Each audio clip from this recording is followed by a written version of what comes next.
மாவட்டம் சீர்காழி நகராட்சியின் கீழ் செயல்படும் புதிய பேருந்து நிலையம் கடந்த 1995ஆம் ஆண்டு 9000 சதுர அடி பரப்பளவில் அமைக்கப்பட்டது.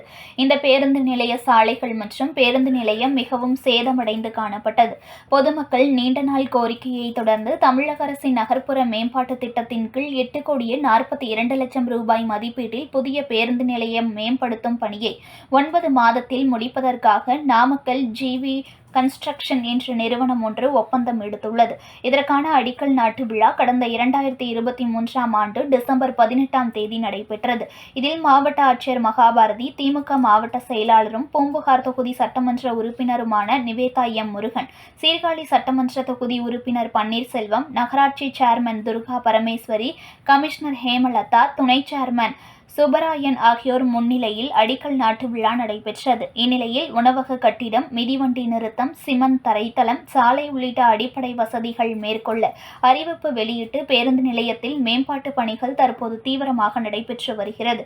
இந்த சூழலில் பேருந்து நிலையம் கட்டுமான பணிகள் தரமாக நடைபெறவில்லை என கூறி தொடர்ந்து அதிமுக, பாமக மற்றும் வர்த்தக சங்கம் என அவ்வப்போது பணிகளை தடுத்து நிறுத்தி போராட்டங்களை தடுத்து வந்தனர். அதனால் போராட்டம் நடைபெறும் சமயங்களில் பணிகள் தடைப்பட்டன. இந்நிலையில் பேருந்து நிலையத்தில் ஒரு பகுதியில் சாலை அமைக்கும் பணிகள் நிறைவுற்று பேருந்து நிலையத்தின் ஒரு பகுதி வரை சென்று வந்தன.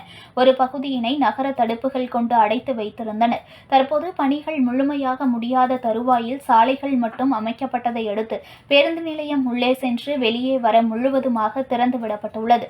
இதனால் பேருந்து நிலைய ஆட்டோ நிறுத்தத்தில் ஆட்டோ ஓட்டி வந்த ஓட்டுநர் மகிழ்ச்சி அடைந்துள்ளனர். முழுமையாக கட்டுமான பணிகள் நிறைவு பெறாத நிலையில் பேருந்துகள் தற்போது பேருந்து நிலையம் உள்ளே அனுமதிக்கப்பட்டு தடுப்புகள் அகற்றப்பட்டதால் மீண்டும் எங்களிடம் வாழ்வாதாரம் காக்கும் சூழல் ஏற்பட்டுள்ளது என கூறிய ஆட்டோ ஓட்டுநர்கள் பேருந்து நிலைய வாயில் பகுதியில் சூடம் ஏற்றி வழிபாடு செய்தனர்.